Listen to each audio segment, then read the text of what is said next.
Trailblazers, thank you for coming back to another episode. Today I have Nicolas Hulscher, epidemiologist, and he is returned to the show to go over his autism finding studies, which they have conducted. We're going to go over the results, your findings, and we did talk about a few other things offline that we will get into, Nick.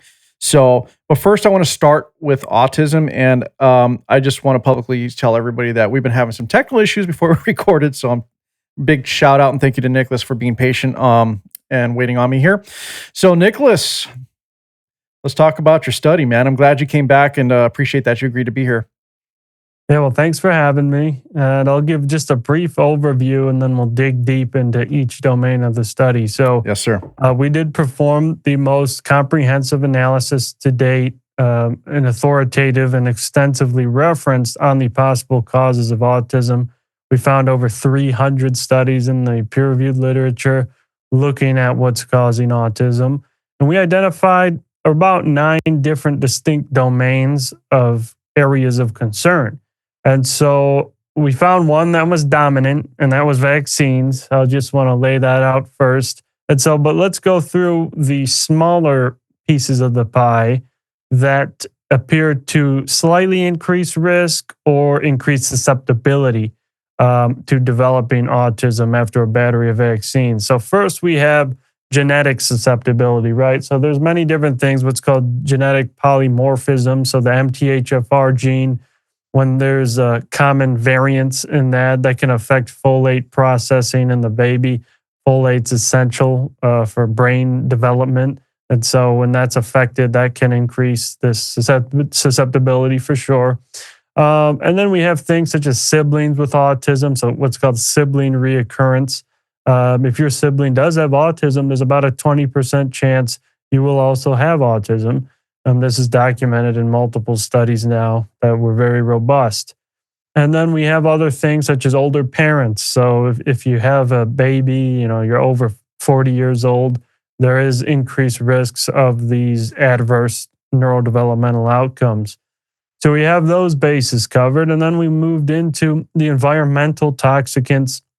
So this includes things such as pesticides, like glyphosate. This has increased widespread since the 70s. It's documented in rats to literally cause autism-like behaviors when they're exposed. And then there's some human epidemiological data showing associations between heavy pesticide use and higher rates of autism. And then we also have PFAS. This is these forever chemicals that are basically everywhere in the environment now. They're highly toxic. And then we have things such as phthalates. These leach from PVC piping, which have been widely used. So we are consuming those. It's in many other products as well. And we have heavy metal release from factories. If you live near a factory that releases mercury, there is a higher chance you can develop autism as you breathe that in on the daily. And then so we move from environmental into in utero drug exposures. There's about 30 drugs that have found possible associations to neurodevelopmental disorders, including autism. These include antidepressants, so SSRIs, SNRIs, as well as anti-seizure medications, anticonvulsants, antipsychotics, and opioids, as well as acetaminophen, or these fever reducers. All of these drugs appear to increase susceptibility. But then we got to vaccines. These were by far the most dominant risk factor, simply because we found over 107 studies linking vaccines to neurodevelopmental disorders and autism. And this spans from epidemiological population level data down to biological and mechanistic data. They inject the mice with aluminum or thimerosal, literally induces autism-like behaviors. And then you move down to the case reports, real clinical case reports of patients developing autism after a battery of vaccines. And lastly was the strong, extremely strong temporal correlation between the rise in autism cases and the expansion of the childhood vaccination schedule. This was almost perfect, literally in parallel. You'll see it in our figure in our paper. Since 1986, when the National Childhood Vaccine Injury Act passed, vaccine makers got full legal protection against injuries, so they could injure as many kids as they want. And that's how we got up to 32 doses by age 2, now 72 doses by age 18. And now, in parallel, autism also increased to now 1 in 31 children. Nothing else could explain as strongly this increase in autism.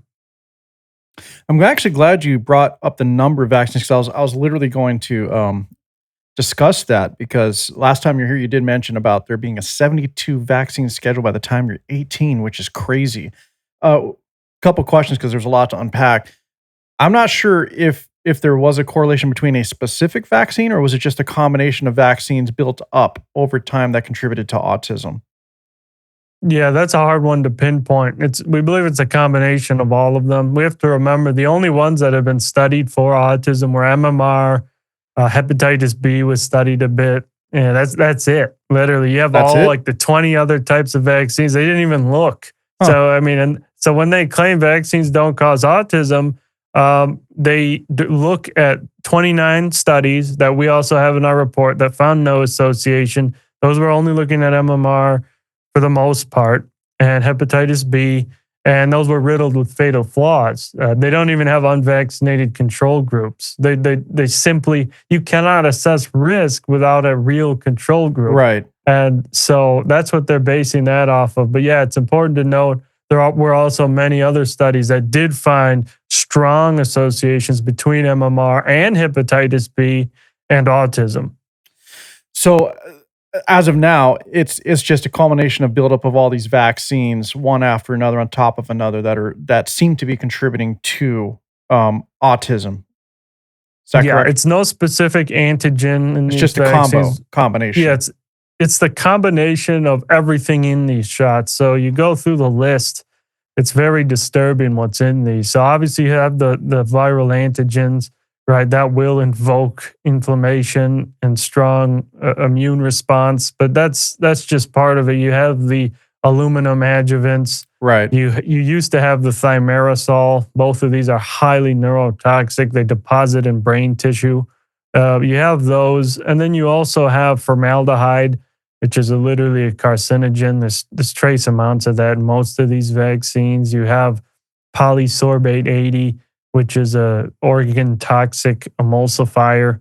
You also have neomycin, which is a highly neurotoxic antibiotic getting injected directly into children.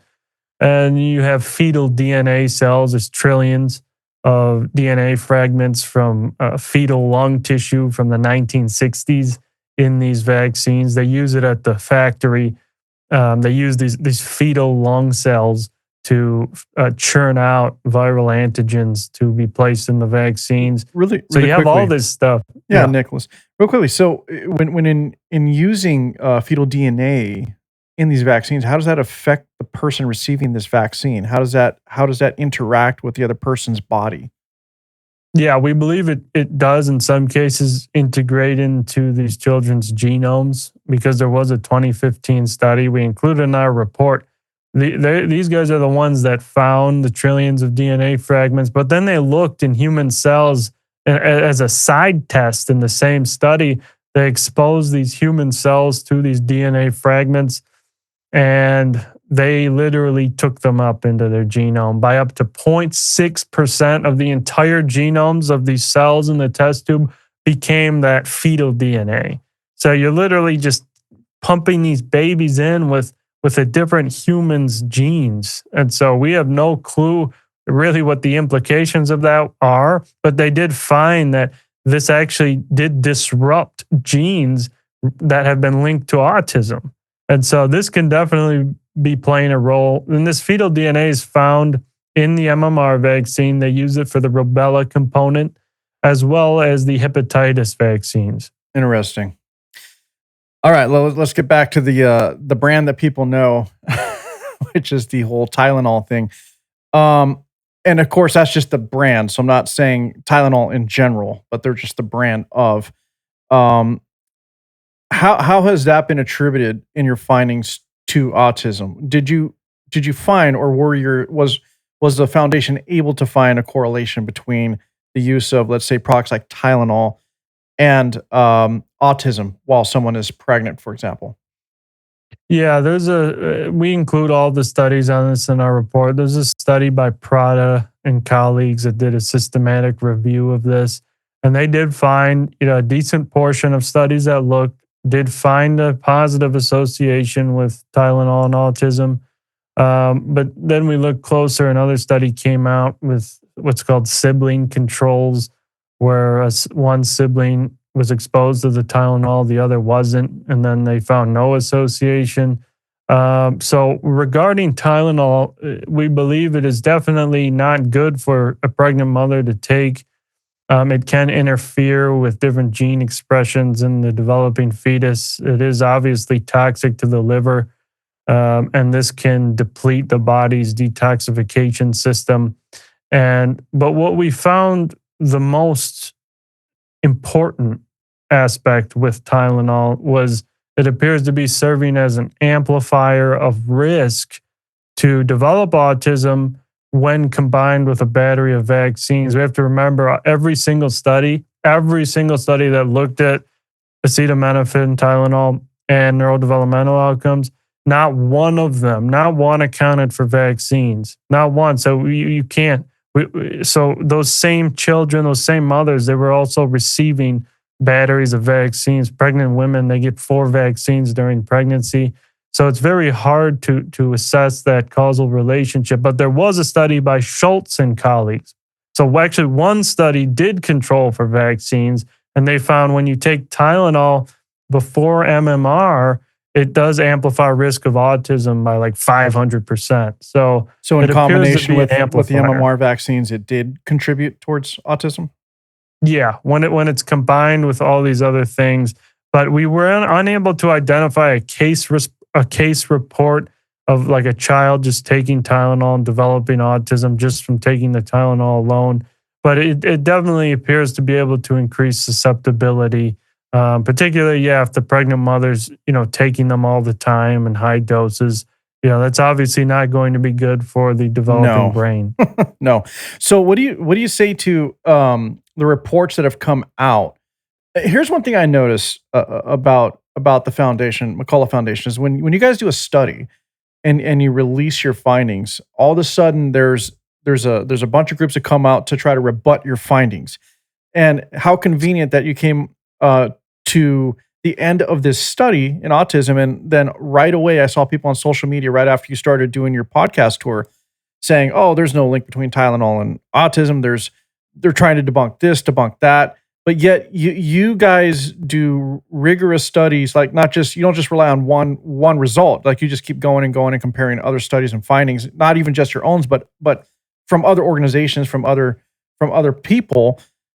So what do you say to those people out there that are deliberately going out of their way to debunk the McCullough Foundation and everything that you guys are doing? Yeah, so we have disturbed a deep ideology that's been embedded into people's minds since 1998, when Dr. Andrew Wakefield published the seminal report documenting regression of children into autism shortly following MMR. There was this whole campaign. His paper was in the Lancet for about 10 years. They retracted it. And then ever since, they began an entire propaganda campaign to not only smear him and say he's some sort of abuser, they smeared him in an attempt to solidify in the minds of people that this was all debunked. There's no possibility at all that these children became autistic from the vaccine. And it's been a repeated lie from the mainstream media outlets for 20 years. And they haven't stopped. And so it is programmed into people's minds that this is impossible. And it's a very hard thing for people to come to terms with, particularly now that we have all of this evidence. It's very clear, right? We can't just use ad hominem attacks. That's what appears to be what most of the attacks are. They say we've been debunked.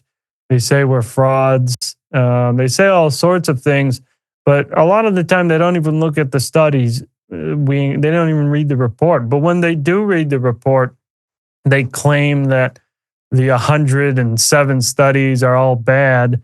And then they point to their population study that claims no association, even though that study doesn't even have a control group. And in fact, the control group they claim was partially vaccinated, but actually it was about 70% in this Danish cohort were actually vaccinated. So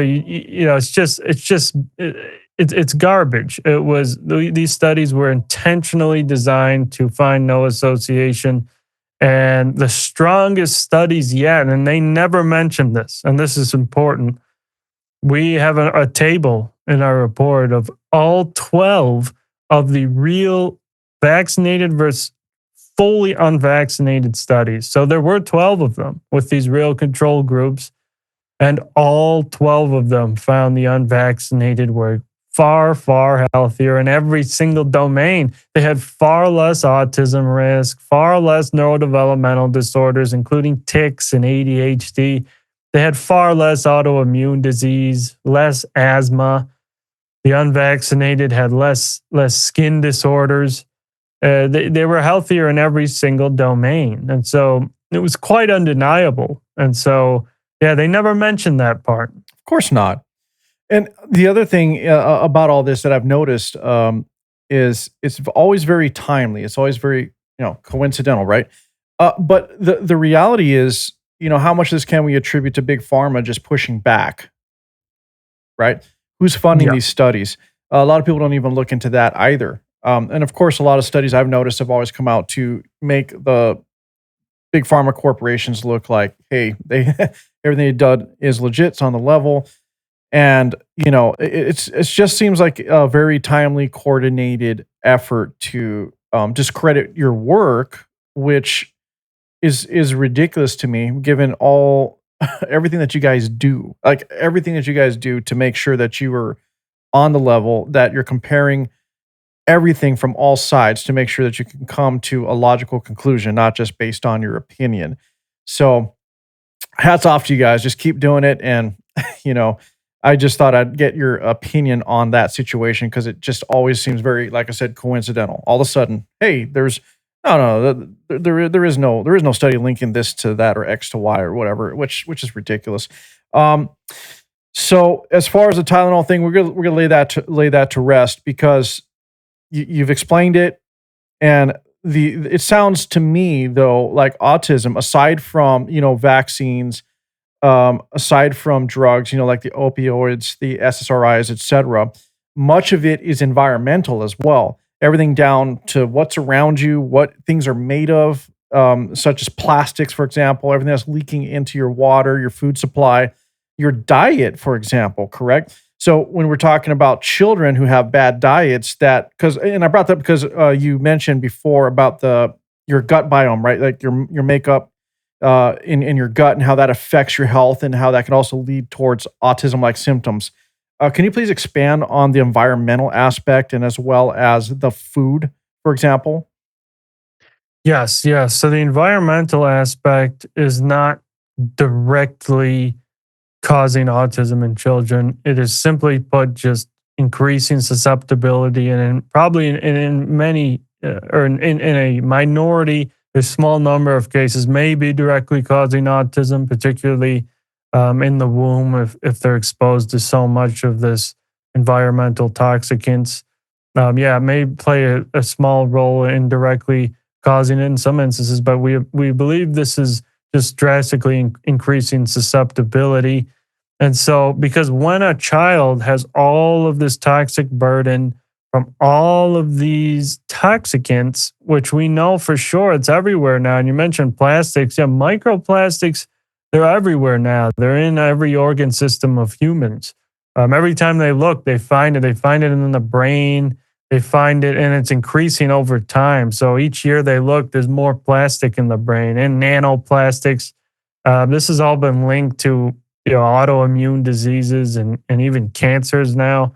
So yeah, that's very serious. So since that's in the baby, since the glyphosate's in the baby, kind of circulating, the mother's eating garbage, and then the baby's born.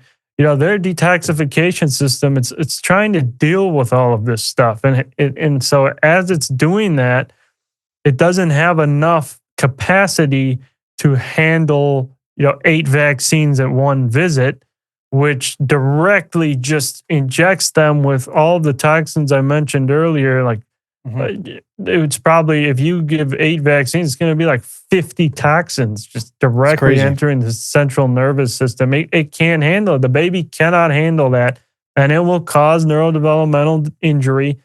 It will literally reduce the number of neurons through encephalitis. The brain becomes severely inflamed, and this does result in neurite disintegration, which is kind of the branches at the end of the neurons literally just kind of wither away. And so that's what happens, and that's why we see these manifestations of the psychiatric disorders, right? It's not just some magic thing. It's brain damage, unfortunately. But all right, so environmental factors can make one susceptible. So it sounds like there's not any one thing, for example. It's just a combination. So while the body's trying to handle everything that's being thrown at it based on the environment and the toxins that are in the environment, your body's busy. It's trying to deal with one thing, can't process the other, right? Is that what you're saying? Is it kind of as simple as that? I'm just trying to simplify it. Yeah, well, it is so complex, and we don't know which single environmental component would be contributing the most. So we have to kind of group them and say that they are all contributing, because they all are obviously and verifiably toxic to the central nervous system. So yeah, that appears to be what's happening. It's increasing this susceptibility in combination with the genetic susceptibility. If you already have a high chance of developing this autism, like if you had the older parents, or if you had these genetic polymorphisms and MTHFR, and then you are exposed to the plastics, the pesticides, and then you kind of go through all of this. You were born with some mitochondrial deficiencies. And so if you have all of that, that increases your risk on the vaccine side to regress into autism after those vaccines. Okay, so we're talking about in the womb, but how about a developing child once they're born? They're growing up. Like as you're developing, you're still very susceptible to many things, correct? You're not fully developed. Your immune system isn't. Your neural system's still developing. Your heart, everything. How's that affecting a growing child? Yeah, so all of these exposures are severely affecting the environmental and iatrogenic drugs and vaccines. They all do severely interrupt the brain as they are undergoing these critical neurodevelopmental windows. And so this is the worst time to batter them with these vaccines. Right. Literally the worst time. They can't handle it. I mean, it's just absolutely ridiculous. And so, and I know you mentioned earlier you wanted to speak upon the gut-brain axis. Right, I do. This is important. And the gut doesn't necessarily just become dysfunctional from nothing. That also appears to be a factor of all the other things we talked about, but particularly pesticides and antibiotic exposure. So antibiotics, a lot of small children end up taking them. Mothers take Lots them. of it. Yeah, and that just wipes out the entire microbiome. It's not going to recover. All the beneficial keystone bifidobacteria strains will be eliminated. Actually, 25% of children now in the U.S. have zero bifidobacteria, which is critical for neurodevelopment, immune development. So you wipe that out. And there is a strong connection between that gut, those microbiomes, or your microbiome, and the brain. It interacts, and that's now been proven. And so you disrupt one, that communication is going to get thrown off. And we see somebody named Dr. Sabine Hassan, she documented improvements in autism symptoms when she does a fecal transplant, or what's called a microbiome transplant. So we know that this definitely does play a key role. Dr. Andy Wakefield, like we spoke earlier, who made the first observation, all of those kids that developed autism after the vaccines had disturbed guts. They had severe gut issues and irritable bowel syndrome and inflammation in the gut. So yeah, that becomes disturbed. The gut barrier becomes disrupted, and so all of the pathogens, like when they eat food, and all of the metabolites from the bad bacteria, these what's called lipopolysaccharides, all this stuff just enters through the gut barrier because it's disrupted and reaches circulation, and that can harm the central nervous system. I'm aware of the gut issue because I had a weird issue not that while back, so I went down this rabbit hole, and everything you talked about I looked into because it's interesting to find out how your gut biome, its makeup, how it affects the rest of your health in your body. And if that's disrupted, like you said, especially when we're talking about the case of a developing person, a child, that can totally affect their mental development as well. Um, has there been a case though, because we're talking about autism and development and brain function, has there ever been a case where as an adult they have slipped into that direction of becoming autistic or having any other issues mentally due to, like, we're talking about prolonged bad diet, prolonged exposure to, SSRIs, depressants, etc. Does any of that also affect outside of vaccines? Because I know vaccines are a big thing, but do these other factors also contribute to mental health as well as development as a human being? Like once we're grown, once we're past 18 years old, for example. Yeah. Many of these drugs, particularly SSRIs, these antidepressants, antipsychotics, when adults take these, they don't regress into autism, and start forgetting words. But it is a possibility. But the thing is literally no adult's going to be diagnosed with autism after like 40 years. The doctors, they're not going to suspect that. But we can't eliminate that possibility of neurological damage after a lot of this stuff, even as adults. But So we don't know because doctors wouldn't look for it anyway. Yeah, like it's literally unheard of diagnosing like a 40-year-old adult, with autism. But they will suffer other neurological damage from these things, and suffer all sorts of things. Many people on SSRIs, they become, blunted. They sometimes they literally change their entire personality. Irreversibly changes in some individuals. They get persistent sexual dysfunction. And then sometimes they become homicidal. And so that was documented in 2 large Swedish studies. And so, yeah, these drugs, they can definitely change mental health quite drastically. But yeah, they're not necessarily develop autism, but that's actually something that should be looked into because, yeah, I'm not aware of. And I don't like to, completely rule anything out. Like, the other side always likes to say, this doesn't do that for sure. This Right. doesn't do that for sure. Right. So we can't really rule that out. But And most I of haven't this heard of it risk- either, so that's why I'd asked. I don't know if that was anything that was ever brought up within your circles, like, because it seems like after you get past a certain age, they don't even bother to look, they don't bother to study. They just think, oh, you're already developed, you're just getting old, whatever. But we can't rule out that these things don't continue to affect us as we become an adult. I mean, it's absolutely possible. So Yes. hopefully Yes, someone takes that mantle up and starts these studies because it would be very revealing, I would think. Well, autism is such a wide-ranging disorder. It's such a wide spectrum, and it's many different neurological diseases, just kind of thrown into one group. Gotcha. And so, yeah, that's why it is definitely possible, because we really don't know the exact disease. Like, we cannot go to a child with autism, look in his brain, or we can't go look in anybody's brain and say, his brain shows this, he's autistic. We don't have that Not yet. capability yet. Yeah. So, and sometimes they don't even find anything in the brain when they look. Is So there a way to sorry, I keep cutting you off, man. Apologies, Nicholas.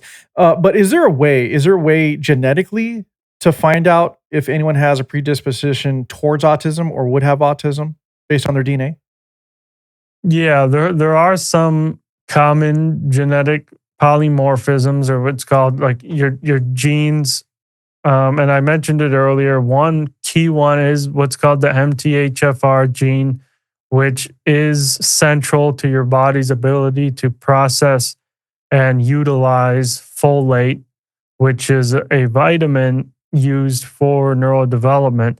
And so all and other genes that will also have these sort of changes that are critical for kind of developing the neurological system. If those are also kind of uh, changed from the normal, though that can definitely increase the susceptibility. And you know, you could say like, listen, this kid will be at a higher risk, but also particularly when they're born and they have gene dysfunctions related to detoxification, particularly the cytochrome P450 system. If there's abnormalities detected there, that is also a very key indicator that they'll be susceptible to developing autism Okay. from vaccines. Because then you'll know they won't be able to detoxify it. And so yeah, there are markers you can look for. You know, if a parent really wants to vaccinate their child so bad, you know, that type of risk stratification of looking at those susceptibilities would be indicated. But you know, nobody's doing that. You know, these doctors are just pumping them with everything they've got on the shelves, following the disastrous CDC ACIP schedule with no personalization, and that's why we see this autism epidemic. Right. So, but aside from your body's ability to process toxins, for example, and which will lead to how your brain's developed, et cetera.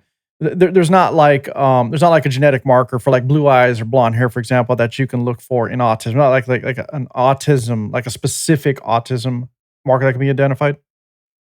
There's some that have been Associated, but not like when you look at say, oh, this nobody's person. really, nobody's been able to identify like, oh, this is it. Like this is Right. the gene that's going to do that. But yeah, I would say the strongest one is the MTHFR gene for sure. That's been talked about the most and studied a lot.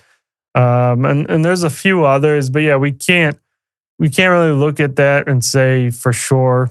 And it's definitely not the cause of the autism epidemic. You know, children all of a sudden having these gene polymorphisms, and that's not why we're seeing this.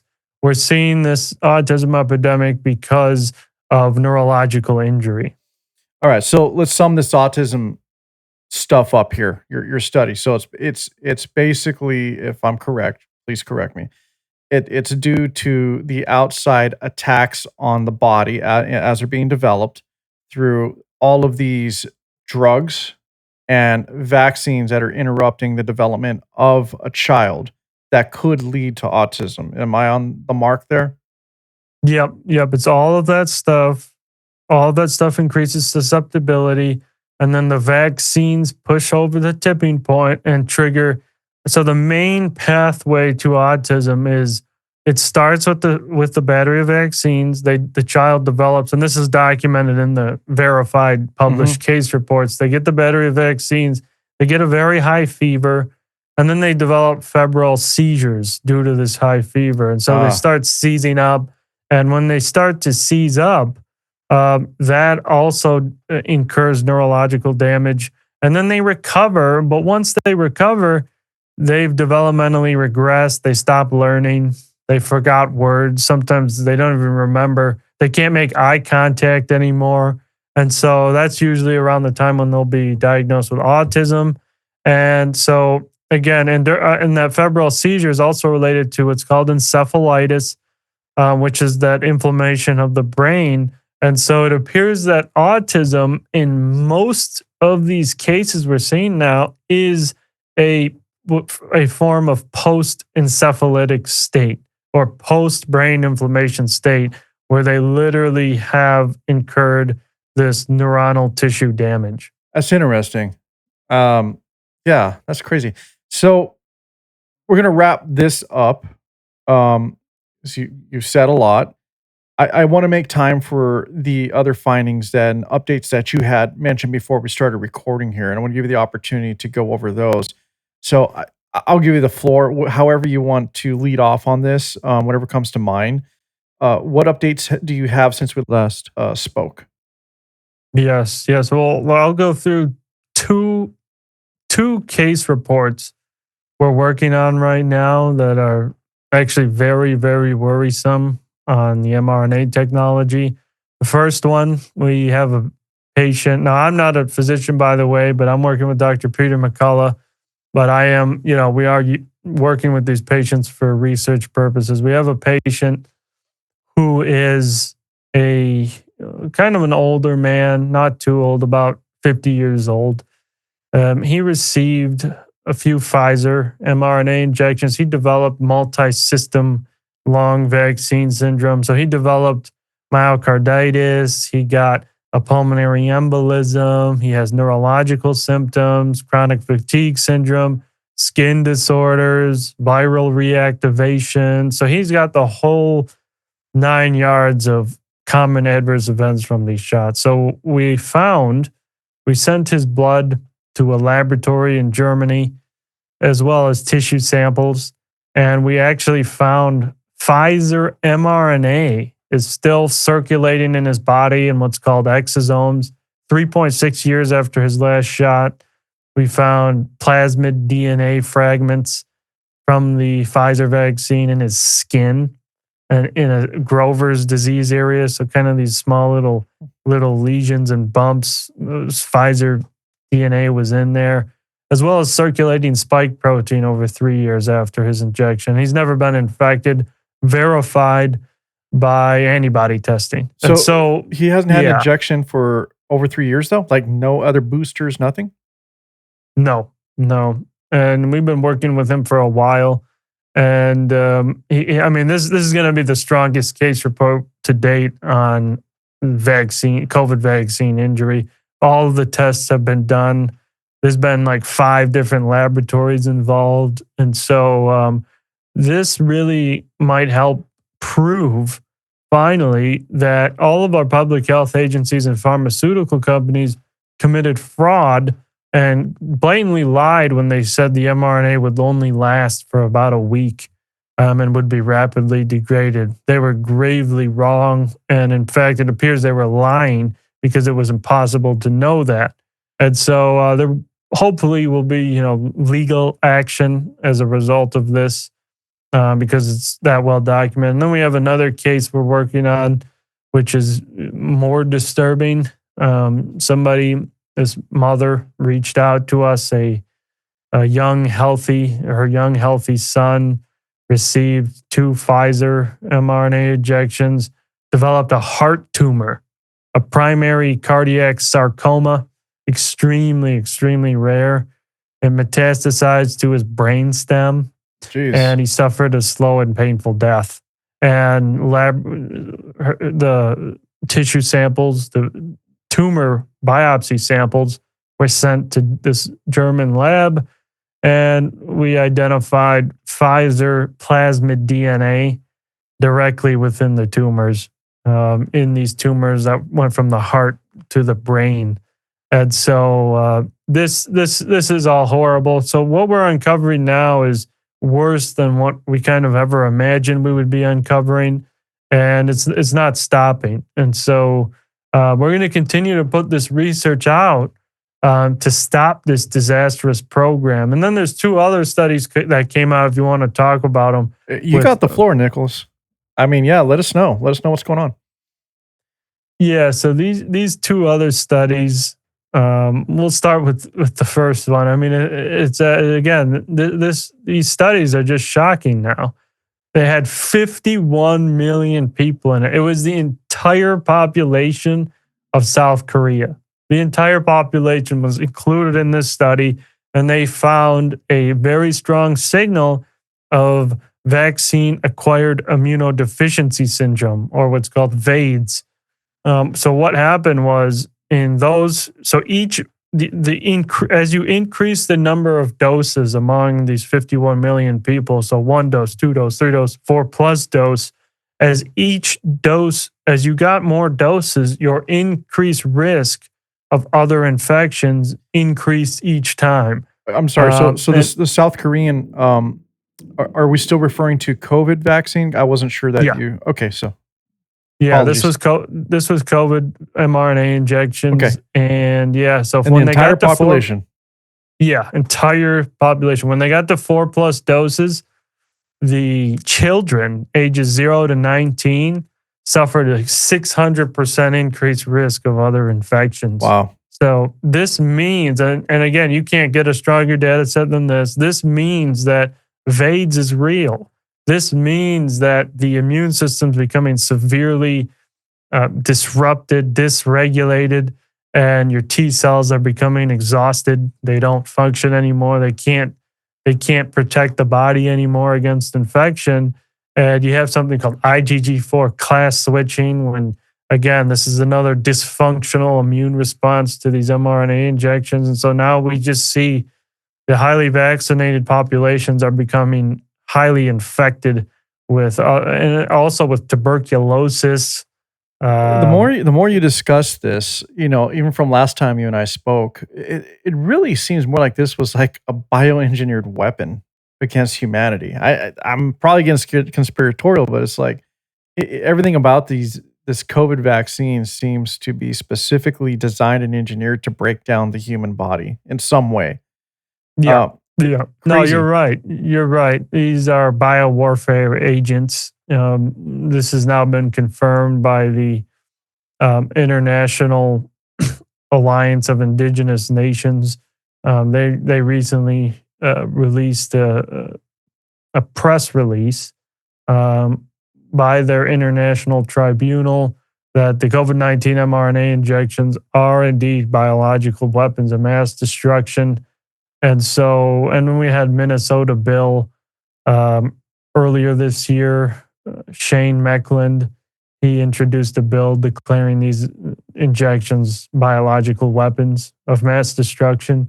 And so, that's what these appear to be, unfortunately, simply because does look to be intentional, because we see all of these studies. It does, huh? It does. Yeah. But because they keep them on the market, they keep pushing them onto 6-month-olds in our states, in some states here in America. And that's intentional. And I think there will be severe criminal penalties for those still pushing these, in spite of all of this evidence. At the very least, mass negligent homicide. Well, I would hope so. We still got Fauci walking around. I don't want to dive into that again, but just saying. In these studies you've mentioned, the ones we're talking about now, it was interesting that the first two, a lot of it was attributed to the Pfizer vaccine.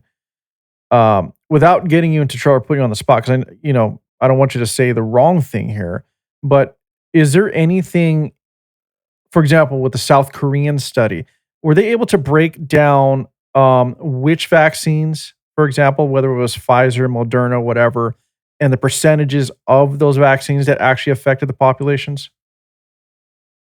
Yes. I believe they did go through the types of mRNA shots, and they kind of all had similar risks. They all had similar risks and results. Yeah. They're not one of these appeared to be the most dangerous in this aspect. But that leads me, and I want to talk about the other study that did find specific brand differences. Okay. So there's other study, and I think it's even worse than the study we just talked about. This study had 3 million people from the U.S., and they looked at kidney outcomes. They compared about 1.45 million vaccinated to 1.45 million unvaccinated, and the vaccinated suffered about 80% increased risk of kidney failure Wow. And as time went on, they looked every month. As time went on, the risk kept increasing. So it's progressive kidney dysfunction leading to failure. Who did this didn't study? recover. Who did this study? Do you recall? Go on our Substack. It was actually Asian researchers. Asian researchers? It was Asian researchers. It wasn't even American researchers. It was, I believe, it was in the International Journal of Medical Sciences. I might be slightly off on that journal name, but yeah, I don't remember the author's specific first name, unfortunately. But no, these were for sure Asian researchers, and they looked at what's called the TriNetX data set, which has like 100 million people, and it does have all of this information of Americans. And so, yeah, they found this progressive kidney dysfunction, as well as 20% increased risk of all-cause mortality in particularly Pfizer recipients. So 20% increased risk of death. Moderna, they showed a protective effect, but we actually found they severely skewed the mortality results in this study because they excluded everybody that died after the vaccine within 3 months. So, I mean, you come on, a lot of these people, they die, within a month. So if you exclude that 3 months, you're going to give a false protective effect. So what that means is not only was the Pfizer risk higher than 20% for sure, but that means for sure these other ones, Moderna, that had to be over. That had to be increasing the risk due to this, in spite of this severe bias that they employed. But that just shows how strong these effects are. It doesn't, sometimes even when they try and lower those numbers, it doesn't work. So like I said before, one of my other episodes, I forgot who I was talking to, but we're talking about how data, we use data as a way to prove something, but you can manipulate your findings by manipulating the data based on like what you include or exclude, as you were just saying here. And we got to be careful, on the results. It always comes down to like follow the money, like who's funding these studies, for example.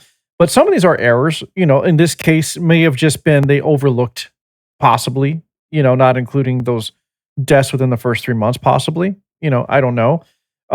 The study you're talking about now, though, so this can all be found on your Substack, the McCullough Foundation Substack. Yes, it's thefocalpoints.com, and you'll find this is where we report all of the studies. You'll find all the ones I've talked about, except the 2 case reports that we're currently working on. That's not available to the public yet. How far off are you on that? We hope, honestly, I want to get this one out on the Pfizer mRNA, 3.6 years after the shot. We wanted to get it out, honestly, for the past few months. We're just kind of waiting on this laboratory to finish the tissue staining and analysis. They're taking microscopic images of this diseased skin area to look for any vaccine components. So we're waiting on that, and hopefully within a month that'll be out. Awesome, Nick. It's been about an hour or so, and I know you and I keep talking. Is there anything else you want to add before we conclude?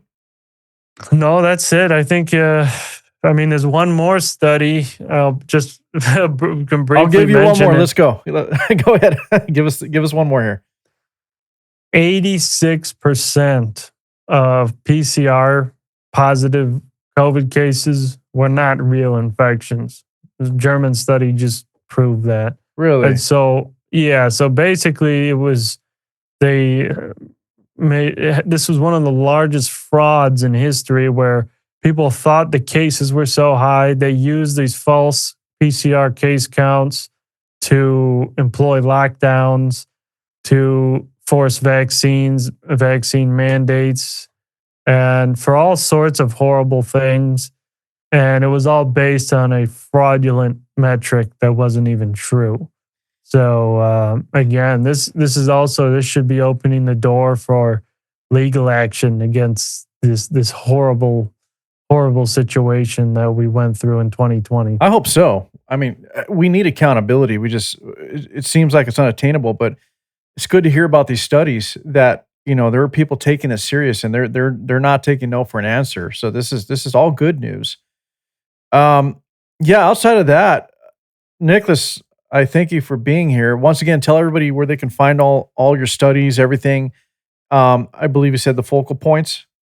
Yes, thefocalpoints.com, and then my personal X account, which is at Right. NICHULSCHER. Gotcha. Hey, Nicholas, I thank you. You always have an open invite. If you guys have anything else come out, just send me a message, man. I'll have you on anytime. And again, thanks for the time and appreciate you waiting on me. I'm sorry, I was a little late on you. Oh, no, yeah, you're good. You're good. I appreciate Thanks for having me. Oh, always. No problem, Nick. Thank you. Devils hide behind redemption. Honesty is a one-way gate to hell.